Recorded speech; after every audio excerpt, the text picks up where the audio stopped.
Hello and welcome back. We are now going to try CrackMe, and you can download this from the resource section. I will provide this file for you. So this CrackMe is Keygen 2 by Matador. So after you have downloaded it, you can just double click and see what it does. So when you run it, it will open a Windows program which looks like this, and here you're supposed to input a name, and here you input any serial number, and you click check. It will give you a bad message saying no, try again. So we are now going to crack this program to make it show a good message. A good message is a congratulatory message. So let's get started. First thing we do is we attach cheat engine to the program. So let's open up cheat engine, and then we attach it. This is the program. Click open. Now we want to find out what address stores this value, 2222. So we can do a string search. Go here, select string, search for text, and key in here 2222 for scan. And we see there are two results. We can add both to the cheat table. So we are now going to investigate each one of these to see the instruction that accesses these addresses. So let's start with the first one. So over here we right click and then we select find out what accesses this address. This will attach the debugger. Yes. Now we just go ahead and click on this, and we get a bad message. No, try again. And if we find 3 instructions that accesses this address. So now we are going to investigate each one of it to see which one of it is responsible for showing the bad message.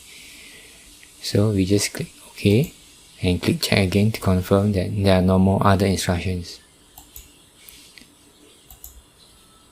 See, so on the left column the number of counts which shows how many times the instruction accesses the address. Click again, you see it will increase from 222, 228, you click check, it goes to 312. So these are 3 instructions, there are no more. So now we follow the first instruction. We can stop it first, then we click on the first one, and then we're going to see it in the disassembler. So click the first one first, show disassembler, and this is the one. So now we are going to scroll up and down a little bit to see if there are any interesting comments. So we can see there are no comments. We get 8, -2, and so on, but we are not finding this string. We are looking for this string. No, try again, and we don't see it there. So if we don't see it there, we can go to the next one, try the second one, show in disassembler, and we scroll up and down a little bit. We also don't see any strings. Okay, so we close this one. Now try the third one, click show in disassembler, and we scroll a little bit up and scroll a bit down, and here we are. Right, yes, good job. Scroll further down, wrong, no, try again. And this is the bad message coming from here. And if you were to analyze it a bit, there will be a jump here, and this is a jump which can decide whether to show the good message or whether to show the bad message. If the jump didn't jump, then it will go and straight and show the good message. But in this case, it jumped. How do we know? Because it shows the bad message over here. So in order for it not to show the bad message, we don't want it to jump. We want it to go straight and show the good message. Right? We can confirm this by doing debugging, put a breakpoint. let's close that first. We can put a breakpoint here. We can select this, right click, and then here set breakpoint. Not break and trace, okay? Breakpoint. So click, set this one, set breakpoint, and you will see there is a, if you click on top, you can see this is in red color. Now we have a breakpoint here. If we click check, it will hit our breakpoint. See that? And once it hits our breakpoint, we have all these controls enabled for us. This is the stepping controls. We can step over line by line to see what it does. So let's click step over. Step into is to enter the call. When we come to a call and we want to enter it, then we step into. Step over means just follow the instruction without going into the calls. So now in this case here, we want to step over. So what happened when we step over? Click. Let's try and see. The shortcut is F8. You either press F8 or you just click on this. You see, if you hover your mouse here, you can see the shortcut F8.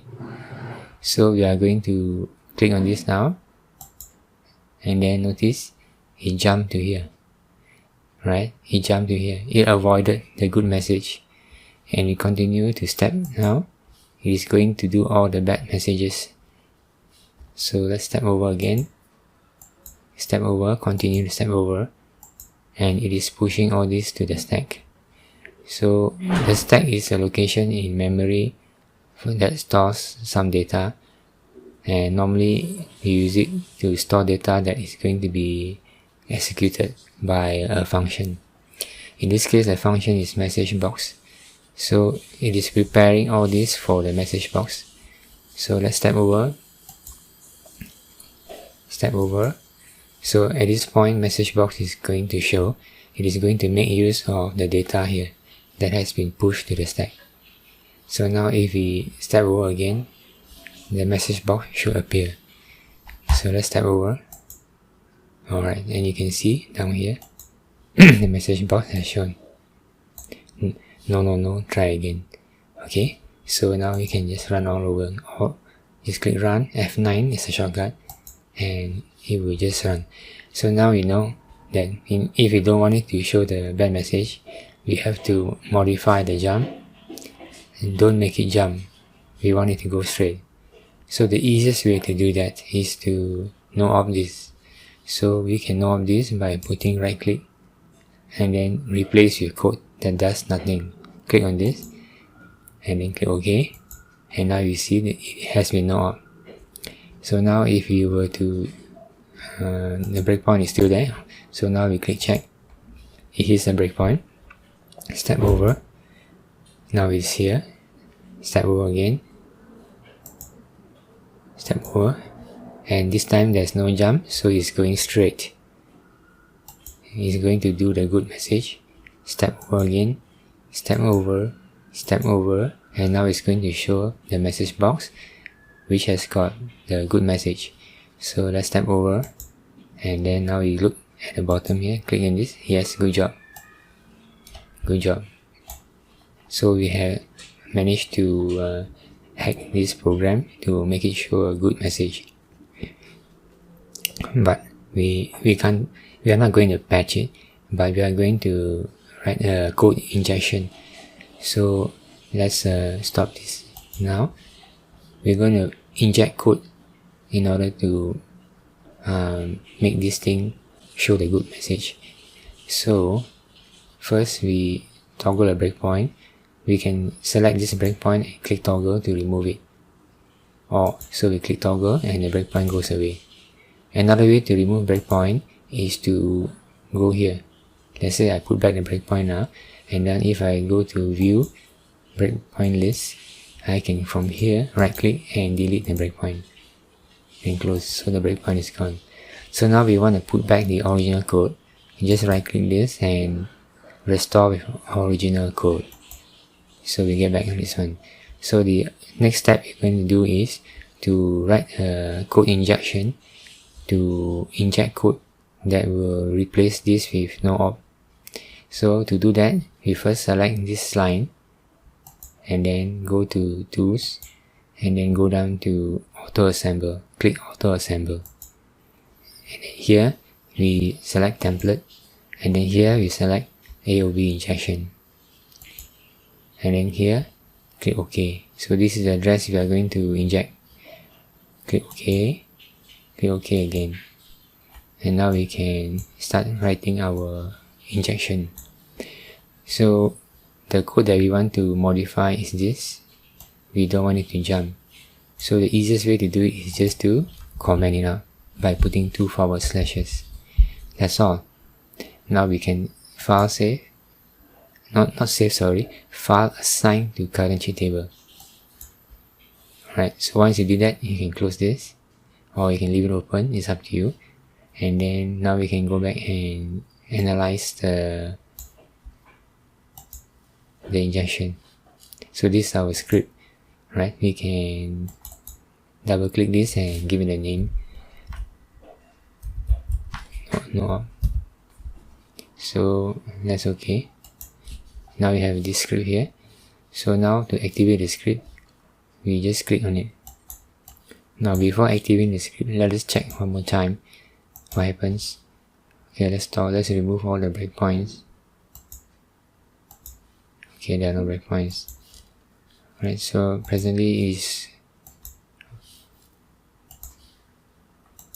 okay. So we run, make sure you remove the debugger, and then now we click check. Alright, it's showing the bad message, yes. So now we are going to enable the script and see what happens to this.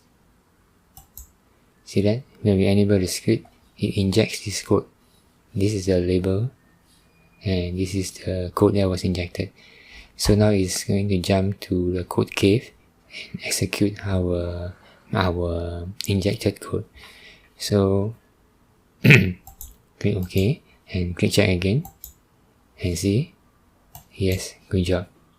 Alright, so now if we wanted to trace, we can put a jump here, right click, and or we just click toggle breakpoint, and we got a breakpoint there. So when you click check, now we hit our breakpoint.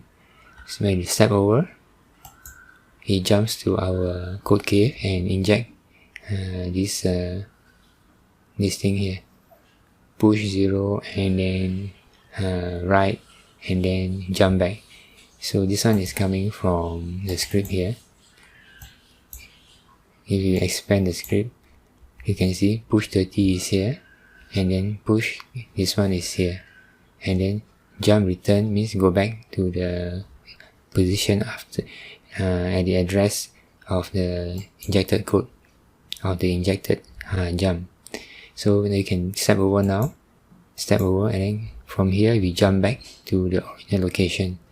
Click step over and it goes back here. See that? This is the place we jump, and now we are back after the running the injected code. And then it's going to now push this, continue the rest of it, and then now it's showing the good message. See that? Alright, so now we can remove the breakpoint, go to view, breakpoint, and just select and delete, and now we can see what happens if we disable the script. So we disable the script. When we disable the script, it restores back the original code. So now if you were to click OK, check, it goes back to the default, showing the bad message. Right, so this is how we can crack this program. Right, so the principle here is, first you find out what is the address that stores this value, and then find out where is the code that accesses the address. Once you find that, you can analyze to see which code is responsible for showing the bad message, and from there we can reverse it accordingly. The next thing you should do is to save the cheat table. So to save the cheat table, just go to File here and then click Save.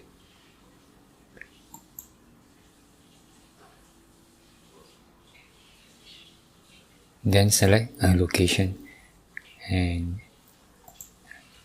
I will select a location in my some folder to save it. Maybe I save it here, and then the name is Me City. Alright, so now I've saved the table, and I can close this. If in future I want to hack the same program, I first will launch this program, and if I want to hack this again, I don't have to start from beginning. I can reopen my cheat table. So just load your cheat table, click File Load, and load the cheat table that you have saved. Cheat table ends with a .ct extension. Click on Open, select it first. Click OK, and now you have your cheat table. So your script is still there. Now you can attach to the target program. Click this and select the target program. Click Open. Click Yes here. Alright. So now if you want to use it, first you enter some string. Click Check, and you notice it's showing the bad message. Now we are going to activate the script. Click on this to activate the script, and click Check again. And we have hacked the program. So this is the use of saving your cheat table. You can reuse it. Now notice these some of these addresses, like this one showing a question mark. So this happened because the address is dynamic. That's why it turns to a question mark. Most programs are using dynamic addresses, so we cannot rely on these addresses to be the same when you restart the program. But this one, because it's a script, it's reliable. It uses AOB scan. It scans for this array of bytes, and when it finds it, it injects the code at that location. So even though the memory is dynamic, it doesn't matter. As I've explained before in the previous lessons, that is the power of AOB scans. So this is how you can use the cheat table to save it and open it again. So the one which is useless, we can just delete it. We don't need this. So this one also you can delete. All we need is just the script. Okay, so let's save it one more time. Overwrite this one. So in future, we are going to make use of this cheat table, and I will show you how to create trainers. So what are trainers? Trainers are customized program that will patch the memory of a running process. So if you create a trainer for this, you can always use the trainer to patch its memory, and you can send your trainer and share it with anybody you like. They do not need to have cheat engine installed. So a trainer is actually a process patcher or a memory patcher. I will show you how to do that in future lessons. But for now, just save your cheat table whenever you're finished hacking a program. So that's all for this lesson. Thank you very much for watching. I will see you in the next one.